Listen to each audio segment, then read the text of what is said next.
চাচা ডাকিয়ে নিয়ে এলেন, প্রবলেম কি?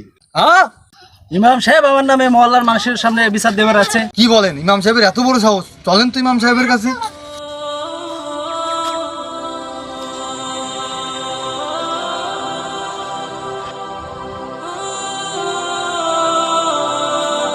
চাচা ডাকিয়ে নিয়ে এলেন, প্রবলেম কি?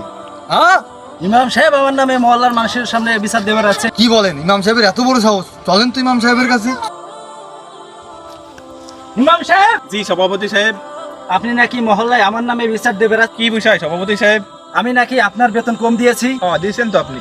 কেন, আপনাকে কত টাকা দিয়েছি? আপনি তো আমাকে 5,000 টাকা দিয়েছেন। আমার বেতন তো 6,000 টাকা। ঠিক হতে দিয়েছি, মসজিদের কিছু কাজ ছিল সেগুলো করেছি। আমার বেতনের টাকা দিয়ে কেন? মসজিদের তো ফান্ড আছে, সেইখান থেকে যদি আপনি খরচ করতেন। কোথা থেকে খরচ করবো এটা কি আমি আপনার কাছে শিখতে হবে? তাহলে আপনার মতন ইমাম এই মসজিদে রাখা সম্ভব হচ্ছে না, আপনি চলে যান। এই চলো তোমরা। আল্লাহ, এই দুনিয়ায় ন্যায়ের কোনো বিচার নেই। দেখেন, মসজিদের বেতনের কথা একটু বলছি, কম দেয়, তার জন্য ওনারা আমার চাকরি থেকেই বাদ দিয়ে দিল। তো আল্লাহর কাছে দোয়া করি যেন আল্লাহ আমার ফ্যামিলি চলার মতো তৌফিক দান করে এবং আমার কাজের ব্যবস্থা করেন। আমিন।